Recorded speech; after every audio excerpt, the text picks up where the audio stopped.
நேர்களே, நான் இப்போ சொல்ல போகிற அந்த சுப்ரீம் கோர்ட்டினுடைய வழிகாட்டுதல் உயர்நீதிமன்றம் அபெக்ஸ் கோர்ட்டினுடைய தமிழ்நாட்டில் ரொம்ப முக்கியமான ஒரு நீண்டகால விவகாரத்தை உறுதி செய்கிறது.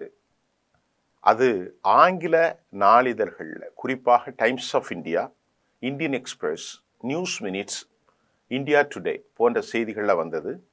தமிழ் மீடியாக்களில், அதாவது பிரைம் சேனல்கள் பிரைம் டைமில் விவாதிக்கப்பட வேண்டிய ஒரு கோர்ட்டினுடைய உத்தரவு ஏன் மறுக்கப்பட்டது, என்னப்ப பேச போறீங்க அப்படின்ட்டு அந்த செய்தியை சொல்லிட்டு நான் உங்களுக்கு சொல்ல போகிறேன். It's not a permitted. we are you using public funds for glorifying your former leaders அப்படிங்கிறது தான் அந்த கேள்வி. The bench said that during the brief hearing. இது என்ன பிரச்சனை பற்றி இந்த மாதிரியாக அந்த செய்தி வந்திருக்குன்னா, திமுகவினுடைய தலைவர், மறைந்த தலைவர், முன்னோடி தலைவர் திரு மு கருணாநிதி அவர்களுக்கு ஒரு 30 லட்சம் ரூபாய்க்கு வெண்கல சிலையை அவர்கள் வைக்க முனைகிறார்கள். அந்த வெண்கல சிலை எங்கே வைக்கப்படுகிறது என்று சொன்னால், அது திருநெல்வேலி மாவட்டத்தில் நாகர்கோயிலுக்கு செல்கிற மிக முக்கியமான வள்ளியூர் என்கின்ற அந்த மார்க்கெட் முனையில் இருக்கிற ஒரு கார்னரில் அவர்கள் இந்த பெரிய 30 லட்சம் ரூபாய்க்கான ஒரு சிலையை திரு கருணாநிதிக்கு வைக்க முனைகிறார்கள். இதற்காக அவர்கள் ஒதுக்கிய தொகை 30 லட்சம் ரூபாய். இந்த பணம் கருணாநிதி அவர்களின் மகன்களாலோ, அவர் பேரனாலோ, அல்லது அவர்களின் நிறுவனத்தாலோ, கட்சி தலைமைகளாலோ வைக்கப்படவில்லை. இது ஒரு அரச பணம். அரசின் சார்பில் வளரும் தலைமுறைகளுக்கு கருணாநிதியை நினைவூட்டுவதற்காக வைக்கப்படுவது என்று மக்கள் கூடுகிற இடங்களில், பெரிய காய்கறி மார்க்கெட், ஆயிரக்கணக்கான வண்டிகள் வரும், பாதசாரிகள் வருவார்கள்.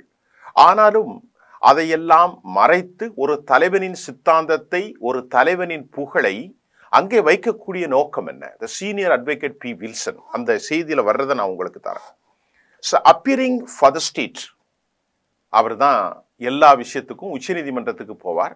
உயர்நீதிமன்றத்தில் அபெக்ஸ் கோர்ட்டில் தடை செய்த பிறகு told the bench that the court should clarify that the area can be allowed. It was not the challenged and 30 lakhs had already been அப்படின்னு அவர் பக்கத்தில் உள்ள வாதத்தை அவர் வைக்கிறார். அவர் வைக்கத்தானே செய்வார். இது பெரிய விஷயம் இல்லை, ஆள இல்லை. ஹைகோர்ட் என்ன சொல்லுது அப்படின்னா, கவர்மெண்ட் பணத்தில் நீங்கள் பெர்மிஷன் கேட்குறீங்க, இதில் இடசங்கங்கள் ஏராளமாக இருக்கிறது. என்ன இடசங்கங்கள்? மக்களுடைய பயணத்திற்கு, பயணிகளின் பயணத்திற்கு, சந்தைக்கு கொண்டு செய்கிற காய்கறிகள் மற்றும் பழங்கள் கொண்டு போகிற வாகனங்களுக்கு இடையூறு. இந்த இடத்துல வச்சுதான் அந்த இடத்துல நாளைக்கு தலைவர் வர்றான், மாவட்ட செயலாளர் வருவாங்க, மினிஸ்டர்ஸ் வருவாங்க, அஃபீஷியல்ஸ் விசிட் பண்ணுவான், கன்ஸ்ட்ரக்ஷன் டைம்ல ஏற்பட்ட கன்ஜெஷன் ஏற்படும், நெருக்கடிகள் உருவாகும். இதையெல்லாம் கோர்ட் கவனத்தில் கொண்டிருக்கிறாங்க. அப்போ கோர்ட் என்ன கவனத்தில் கொண்டுதான் கருணாநிதிக்கு எதிராக சொல்ல வேண்டும் என்று அல்ல, சிலை வைப்பதற்கு வேறொரு இடத்தை வைத்துக் கொள்ளலாம். ஒரு 10 ஏக்கரை திமுக சார்பில் அவங்களே வாங்கி அதில் சிலை வைத்துக் கொள்ளலாம். கருணாநிதியுடைய சுற்றுலா பார்க் வைத்துக் கொள்ளலாம். அது வைத்து அரசுக்கு தானம் செய்யலாம். அரசு பணத்தை எடுத்து செய்வதற்கு திமுக காரங்களுக்கோ, மாவட்ட செயலாளர்களுக்கோ, ஸ்டாலினுக்கோ, உதயநிதி ஸ்டாலினுக்கோ, ஏனைய அமைச்சர்களுக்கோ, அந்த துறையில் அந்த ஊரில் இருக்கக்கூடிய அமைச்சர்கள் யாரெல்லாம் இருக்கா, மனோ தங்கராஜின் ஒருத்தர் இருக்கிறாரு, அப்பாவு தமிழ்நாட்டுடைய முக்கியமான ஆளுமே இருக்கிறாரு, மிகப்பெரிய கனிம வளங்களில் கோடானு கோடிகளை செல்வங்களை திருடி வைத்திருக்கிற ஏராளமானவர்கள் அங்கு இருக்கிறார்கள். அவர்களெல்லாம் திமுக மட்டுமல்ல, ஏனைய மற்ற ஆட்கள் இருப்பார்கள். எல்லோரிடத்திலும் செல்வத்தை பிடுங்கி அல்லது பறித்து அல்லது வாங்கி எப்படியாவது கருணாநிதிக்கு வைக்கலாம். அதில் ஒன்றும் தவறில்லை.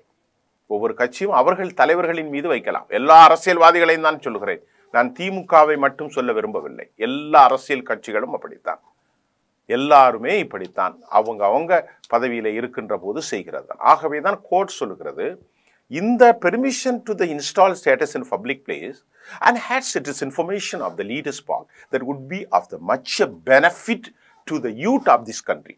அப்படியா?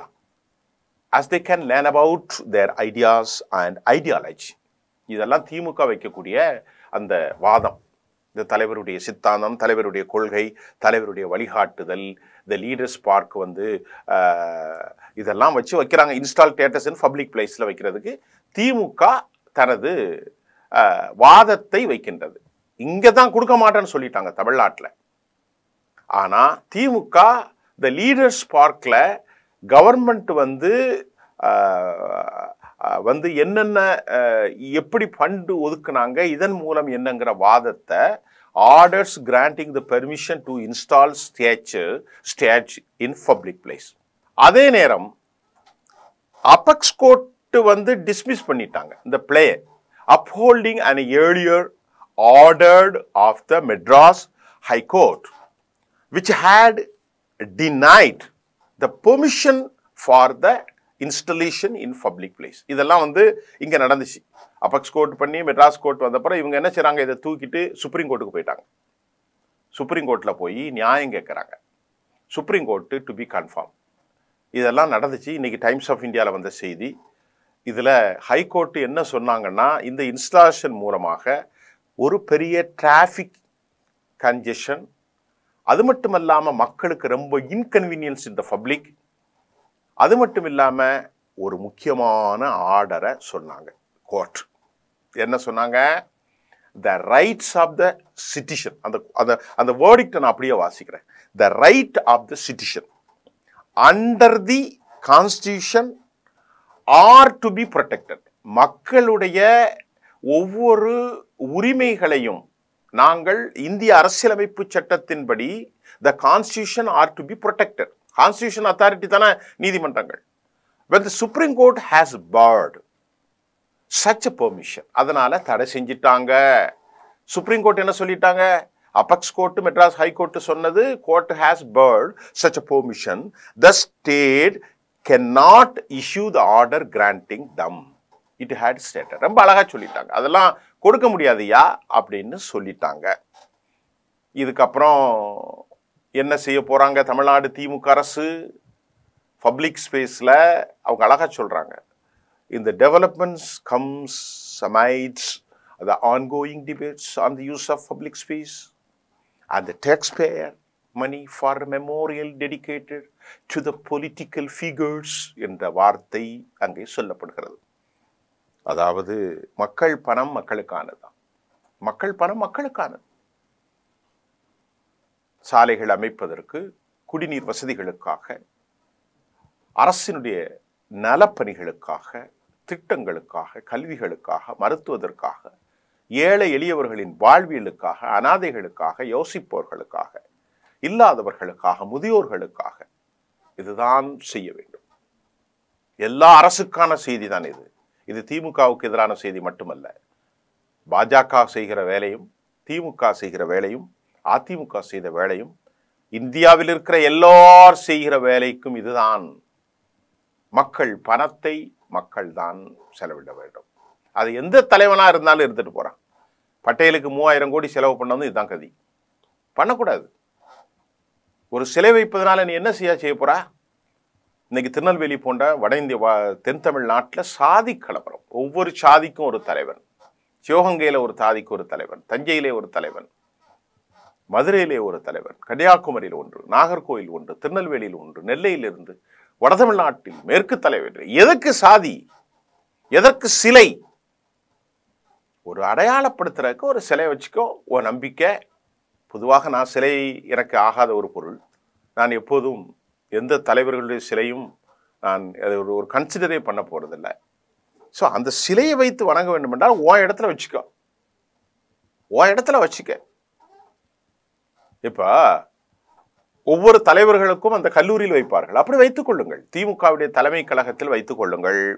திமுக மிகப்பெரிய அளவில் ஒரு 10 ஏக்கரை வாங்கி மக்களுக்கு இடையூறு இல்லாமல் ஒரு 100 ஏக்கர் கூட வாங்கலாம், 1000 ஏக்கரை வாங்கக்கூடிய அளவுக்கு செல்வம் படைத்த அந்த கட்சி. அவங்க கருணாநிதிக்கு பெரிய மணிமண்டபம் கேட்டுட்டு மக்களை தங்க சொல்லலாம், கருணாநிதி அவர்களுடைய சித்தாந்தத்தை படிக்க சொல்லலாம், கருணாநிதி அவருடைய வாழ்க்கை முறைகளை அவங்க சொல்றாங்களே கோட்ல வச்சுங்களேன், அவருடைய ஐடியாலஜி, அவருடைய தத்துவத்தை, அவருடைய வழிமுறையை, அவருடைய மக்கள் நலத்திட்டத்தை யூத்துக்கு போய் சேர்ற மாதிரி சொல்லலாம். வள்ளியூர்ல நாகர்கோயிலுக்கும் திருநெல்வேலிக்கும் மத்தியில எங்களுக்கெல்லாம் அந்த ஊர் தான். போகக்கூடிய இடத்துல நெருக்கடியான இடத்தில் பார்க்கல அரச பணத்தை மக்கள் பணத்தில் தாத்தாவுக்கு வைக்கலாம்ல உதயநிதி, கருணாநிதி வைக்கலாம், கருணாநிதியுடைய பையன் செல்வி வைக்கலாம், அம்மா கனிமொழி வைக்கலாம், ஸ்டாலின் வைக்கலாம், அழகிரி வைக்கலாம், முக தமிழரசு, எத்தனை பேர் இருக்காங்க, எல்லாரும் வைக்கலாமே. அவங்களே ஆளுக்கு 5 லட்சம் போட்டாலே எத்தனை லட்சம் வந்துருமே குடும்பத்துல, ஆளுக்கு 1 லட்சம் போட்டாலே 1 கோடி வருமே.